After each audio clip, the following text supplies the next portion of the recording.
Apakah kamu tahu, kalau di saat biaya hidup terus melonjak dan ongkos haji di seluruh dunia naik tajam, Malaysia justru berhasil menahan biaya hajinya tetap stabil selama 3 tahun berturut-turut. Ya, sementara di Indonesia, banyak calon jemaah masih menunggu pengumuman resmi biaya haji 2026, negeri tetangga kita itu sudah memberikan kepastian sejak awal. Bagaimana mungkin tabung haji Malaysia bisa melakukan hal yang luar biasa ini? Apa rahasianya hingga mereka mampu menjaga biaya tetap murah bahkan di tengah lonjakan harga akomodasi, tiket pesawat, dan logistik di Arab Saudi? Nah, di video ini kita akan bedah tuntas. Berapa sebenarnya biaya haji 2026 di Malaysia? Bagaimana sistem subsidi berjenjang mereka bekerja? Dan yang tak kalah penting, bagaimana perbandingannya dengan Indonesia yang memiliki jumlah jamaah jauh lebih besar? Jadi, sebelum lanjut, jangan lupa tekan subscribe dan nyalakan loncengnya, biar kamu nggak ketinggalan kabar terbaru soal haji dan umroh dari berbagai negara.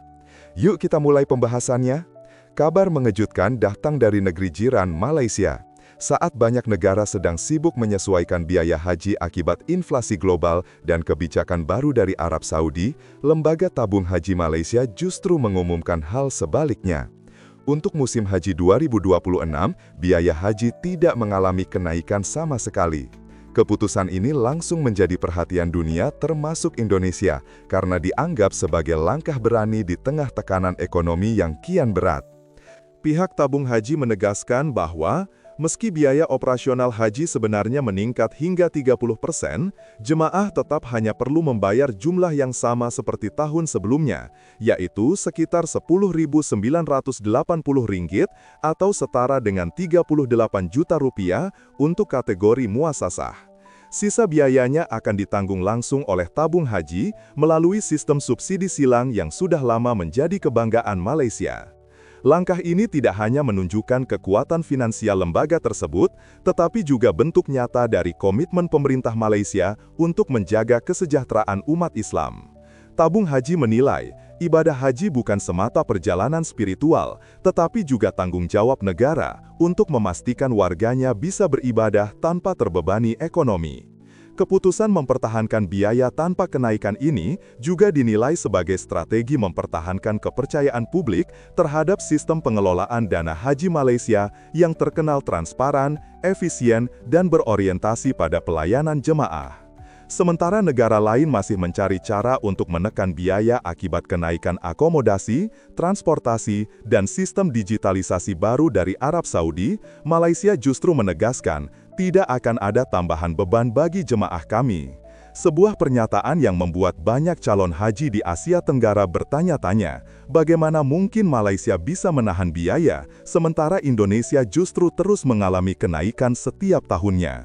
Malaysia memiliki sistem subsidi haji yang sangat menarik karena dirancang berjenjang berdasarkan tingkat pendapatan masyarakat. Skema ini membagi calon jamaah menjadi 3 kelompok utama. Pertama, kelompok B40, yaitu masyarakat berpenghasilan rendah. Mereka hanya perlu membayar biaya haji sebesar Rp15.000 atau sekitar Rp8,9 juta, sementara pemerintah memberikan subsidi yang jauh lebih besar, sekitar Rp18.300. Dengan kata lain, jumlah subsidi yang mereka terima bahkan melampaui biaya yang mereka bayarkan. Kedua, kelompok M40, yaitu kalangan menengah. Mereka membayar biaya haji sebesar Rp23.500 atau kurang lebih Rp92 juta dan masih memperoleh subsidi tambahan dari pemerintah sebesar Rp9.800. Ketiga, kelompok T20 yang termasuk dalam kategori berpenghasilan tinggi. Untuk kelompok ini, tidak ada subsidi yang diberikan. Mereka diwajibkan membayar penuh biaya haji sebesar Rp33.300 atau setara dengan Rp130 juta. Sistem ini dianggap bukan hanya adil, tetapi juga strategis dan berkeadilan sosial. Mereka yang kurang mampu tetap dapat menunaikan ibadah haji dengan biaya terjangkau, sementara kelompok mampu turut berkontribusi lebih besar terhadap pembiayaan nasional.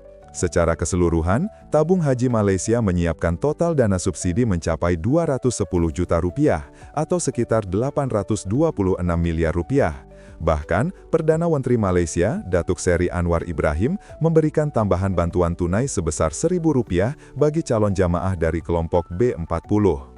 Kebijakan ini menjadi bukti bahwa sistem subsidi di Malaysia bukan hanya angka di atas kertas, melainkan wujud nyata kepedulian dan pemerataan kesempatan beribadah bagi seluruh lapisan masyarakat. Sekarang mari kita beralih ke kondisi di Indonesia, negeri dengan jumlah calon jamaah haji terbesar di dunia. Untuk musim haji 2026, pemerintah Indonesia memang belum mengumumkan angka resmi biaya haji. Namun, Kementerian Agama bersama DPR telah menjadwalkan bahwa penetapan BPIH, biaya penyelenggaraan ibadah haji, akan dilakukan sekitar bulan November 2025. Tujuannya agar para calon jamaah punya waktu cukup untuk menyiapkan pelunasan dan kebutuhan finansial lainnya. Sebagai acuan, pada penyelenggaraan haji tahun 2025, total biaya yang dibutuhkan untuk satu jamaah mencapai Rp89,4 juta. Namun, tidak seluruhnya dibebankan kepada jamaah. Pemerintah menetapkan bahwa biaya perjalanan ibadah haji, BPIH, yang harus dibayar langsung hanya sekitar Rp55,43 juta. Sementara itu, selisih sebesar Rp34 juta ditutup menggunakan nilai manfaat, yaitu hasil investasi dana haji yang dikelola oleh BPKH, Badan Pengelola Keuangan Haji. Dengan kata lain, Indonesia tidak menerapkan subsidi langsung seperti Malaysia, melainkan memanfaatkan hasil pengelolaan keuangan haji untuk membantu menekan biaya. Sistem ini bisa dibilang sebagai subsidi tidak langsung, di mana keuntungan investasi dana umat dikembalikan untuk kepentingan jamaah. Kedua model, Malaysia dan Indonesia, sama-sama bertujuan mulia, meringankan beban umat agar bisa menunaikan ibadah haji dengan layak. Namun, perbedaannya terletak pada mekanisme dan filosofi kebijakan. Malaysia mengandalkan skema subsidi berjenjang yang adil dan terukur, sementara Indonesia menonjol dalam manajemen keuangan besar dengan pendekatan nilai manfaat yang berkelanjutan. Jika Malaysia berfokus pada kebijakan langsung untuk rakyat kecil, maka Indonesia menitik beratkan pada keberlangsungan sistem dana haji yang kuat di masa depan. Dua pendekatan berbeda, tetapi sama-sama berupaya memastikan bahwa panggilan ke Tanah Suci tetap terbuka untuk seluruh lapisan masyarakat.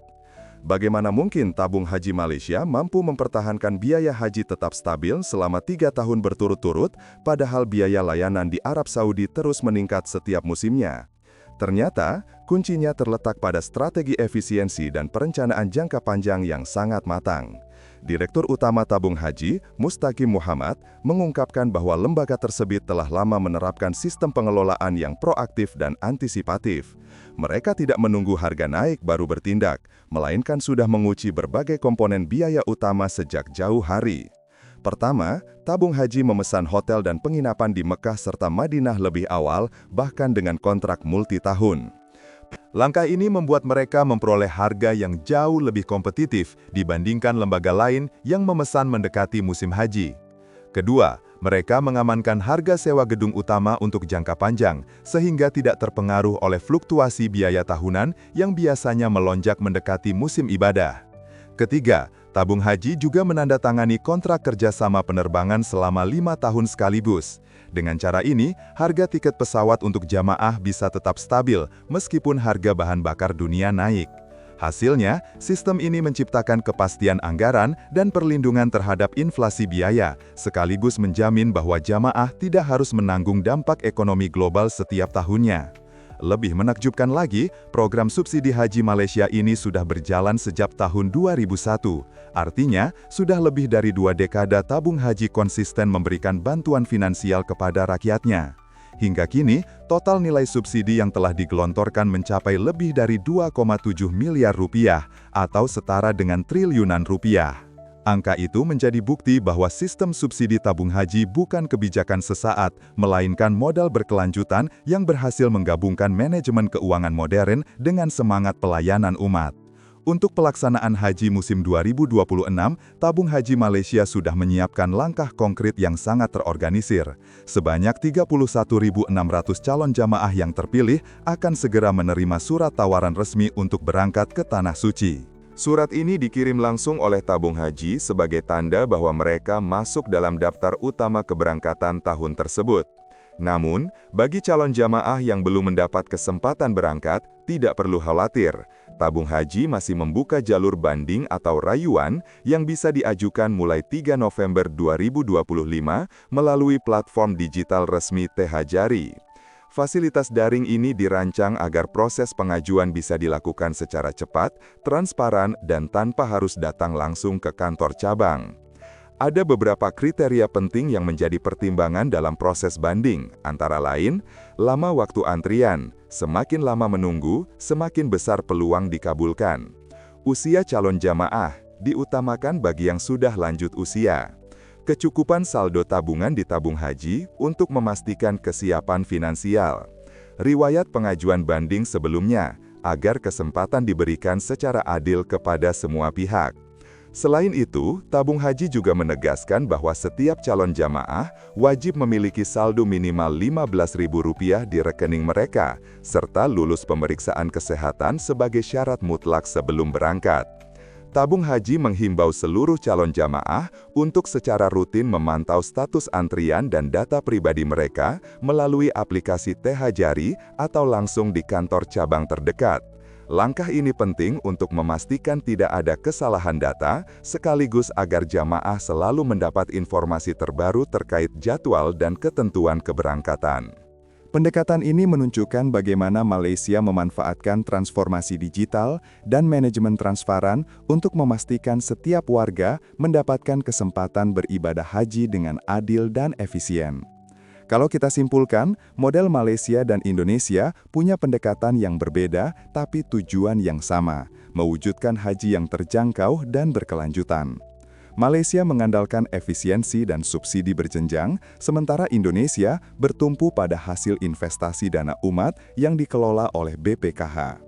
Keduanya berusaha menjaga keseimbangan antara kualitas layanan, keberlanjutan finansial, dan kemampuan jemaah.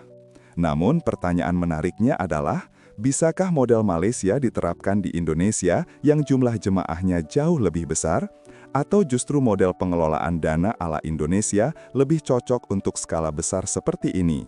Yang jelas, keduanya memberi kita pelajaran berharga, bahwa ibadah haji bukan sekedar perjalanan spiritual, tapi juga ujian manajemen, keadilan, dan keuangan publik. Semoga ke depan, Indonesia bisa terus belajar, berinovasi, dan mencari cara terbaik agar semua umat Islam tanpa memandang status ekonomi tetap punya kesempatan yang sama untuk memenuhi panggilan Allah ke Baitullah. Terima kasih sudah menyimak sampai akhir. Jangan lupa tinggalkan komentar kamu di bawah. Menurut kamu, model mana yang lebih adil dan efektif? Subsidi langsung ala Malaysia atau nilai manfaat ala Indonesia? Klik like, subscribe, dan aktifkan lonceng notifikasi supaya kamu nggak ketinggalan pembahasan menarik lainnya seputar haji, umroh, dan perjalanan spiritual dunia Islam. Sampai jumpa di video berikutnya. Wassalamualaikum warahmatullahi wabarakatuh. Wassalamualaikum warahmatullahi wabarakatuh.